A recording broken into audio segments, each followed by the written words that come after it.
ఈ ఎస్వి రంగారావు గారి గురించి చెప్పండి సార్. ఎస్వి రంగారావు గారు అసలు ఎంత పెద్ద డైలాగ్ అయినా ఏమైనా సూపర్, అసలు అత్యద్భుతం. దాని గురించి తిరిగేలేదు.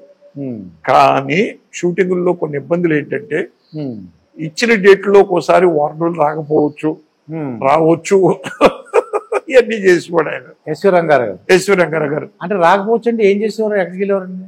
ఆయన కొంచెం ఆయన తోట ఉందండి, తోటలోకి వెళ్ళి రిలాక్స్ అయ్యేవారు. అది వారం 10 రోజులు షెడ్యూల్ క్యాన్సిల్ అయ్యేది, మళ్ళీ వచ్చేవారు. సంసార సాగరంలో కాబూలి క్యారెక్టర్ వేస్తున్నాడు ఆయన. ఒక సీను,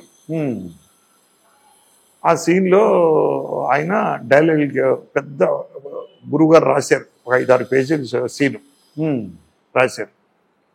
రాస్తే అసోసియేట్ రాగానే అసోసియేట్ పిలిచాడు, రంగారావు గారు కాబూలి గెటప్ వేసుకుని వచ్చి 10 పేజీల సీన్ అంత వచ్చాడు. చెప్పండి సీన్ ఏంటో విన్నాడు మొత్తం. మళ్ళీ చదవండి, ఇక్కడ ఆపండి, ఇక్కడ మార్క్ చేసుకోండి, చదవండి చదవండి చదవండి, ఇక్కడ మార్క్ చేసుకోండి, అది మొత్తం తీసేయండి. ఇలాగ మొత్తం 10 పేజీలు సీన్ని 3 పేజీలు చేసేసాడండి ఆయన. 4 పేజీలు. మీ గురువుకి వెళ్ళి చెప్పండి ఇది చాలు. గురువు గారు ఇచ్చారు. సార్ థ్యాంక్ యూ సార్, మీరు సీన్ విన్నారంట, ఇది ట్రిమ్ చేశారంట, థ్యాంక్ యూ వెరీ మచ్. అంటే డైరెక్టర్ గారు నా కాన్సెప్ట్ పోయింది, ఇలా అయితే ఎలాగంటే నేను నా కాన్సెప్ట్ 15 పేజీలు, మీరు 3 పేజీలు చేస్తే ఎలాగా? అదే రాబోతున్నానండి. ఆయన ముందు పాజిటివ్లో వెళ్తాడు గురువు గారు, ఎప్పుడు కూడా పాజిటివ్లో వెళ్తారు. Okay sir, thank you very much sir, మీరు ఇలా ట్రిమ్ చేశారట చెప్పాడు మా అసోసియేట్. కానీ ఒక్క విషయం ఉంది సార్, ఇక్కడ 10 పేజీల సీను అవసరమే సార్. అది ఇది ఎందుకు అంటే మీకు మీ కాన్సెప్ట్ మీ క్యారెక్టరే మీకు తెలుసు. మాకు సినిమా మొత్తం కాన్సెప్ట్ తెలుసు, ప్రతి క్యారెక్టర్ ఎందుకు ఉంది అనేది తెలుసు, ఆ పేజీలో ఉన్న డైలాగ్ ఎక్కడ ఉపయోగపడుతుంది అనేది మాకు తెలుసు. ఈ 10 పేజీల్లోనూ ఆటలో ఇంట్లోనూ టోటల్గా అది మనం. కాబట్టి అంతా ఉండాలి అని. ఈయన కోపం వచ్చేసిందని ఎదురు సమాధానం చెప్పాడని చెప్పాడు. రైటర్ కమ్ డైరెక్టర్ అయ్యి మమ్మల్ని దొబ్బుతున్నారయ్యా, ఊరికి ఇష్టం వచ్చినట్టు రాసి మీరు. ఎస్వి రంగారావు నేను చేయనని చెప్పి ఆ స్టిక్, కాబోలే స్టిక్ ఇస్సిరు కొట్టాడండి. టర్బన్ తీసేసి కొట్టి వెళ్ళిపోయాడు సార్, కారుకి వెళ్ళిపోయాడు సార్. బయటికి వెళ్ళిపోతూ కారు రమ్మన్నాడు, కారు వచ్చింది, ఎక్కేసి వెళ్ళిపోతున్నాడు. ప్రతాపాటి రాఘుల్ గారికి అక్కడ కూర్చొని ఉన్నారు బయట. ఆయన లేచాడు, ఆయనతో కూడా మాట్లాడలేదు.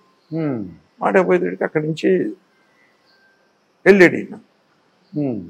లోపలికి వచ్చాడు. ఏం నారాయణరావు గారు ఏం జరిగింది అని. ఇది జరిగింది. ఏంటండి ఆయన అన్న ప్రకారం తీసేయచ్చు కదా మీరు, ఏమంటే స్క్రిప్ట్ మీరు విన్నారు కదా, మీరే కదా ఓకే చేశారు సీన్ అన్నీ, మరి తీసేయచ్చు కదా అంటారేంటి మీరు? ఏంటి సార్ ఇది? ఎవరికి ఇష్టం వచ్చినట్టు వాళ్ళు చెప్పేస్తా ఉంటే ఎక్కడ వద్దు సినిమా? కొంప ముంచేశారు సార్. ఇప్పుడు మళ్ళీ ఆయన తోటలోకి వెళ్ళిపోయాడంటే మళ్ళీ తీసుకురావడం కష్టం అని చెప్పి కారు వేసుకుని బయట వెనక్కి వెళ్ళాడు సార్. కొంత దూరం వెళ్ళిన తర్వాత కారు యూటర్న్ తీసుకుంది సార్. ఏంటిది మళ్ళీ యూటర్న్ తీసుకుంది, ఎక్కడికైనా వెళ్తున్నాడా అని చెప్పి వెనకాల ఫాలో చేస్తే మళ్ళీ సేమ్ విక్రమ్ స్టూడియోకి వచ్చి కారు ఆగిందండి. సెట్ లోకి వచ్చాడండి. అంజుమా బిట్రా అసోసియేట్ డైరెక్టర్ అండి, రా 10 కాదయ్యా 20 పేజీలు 30 పేజీలు ఎంత రాసుకుంటాడు రాసుకోమను మీ గురువుని, చెప్పలేని కెపాసిటీ ఉంటే అనుకోవచ్చే, చూసుకో రాసుకో రెడీ. అక్కడ పక్కన కాస్ట్యూమ్ ఉంటే నెత్తిమీ కొట్టి ఏంట్రా చూస్తున్నావు, వెళ్ళి ఆ స్టిక్ను టర్బన్ తీసుకురా. స్టిక్ టర్బన్ పెట్టుకున్నాడు. టక్ టక్ టక్ అని ఈవినింగ్ 6 వరకు ప్లాన్ చేసుకున్న సీన్ ని సత్యనారాయణ గారు, ఈయన, శుభ, 7 మధ్యన సీన్ అండి ఫినిష్ చేశాడు. 1 గంట లోపల ఫినిష్ చేసి వెళ్ళిపోయాడు సార్. ఫినిష్ చేసేసి అయిపోయిన తర్వాత ఈయన పిలిచాడు గురువు గారు, సుభాష్ నారాయణరావు గారు, డైరెక్టర్ అంటే ఇలా ఉండాలి, అది మీరు జీవితంలో బాగా పైకి వస్తారు, సూపర్, ఆల్ ది బెస్ట్ అని చెప్పి వెళ్ళిపోయారు.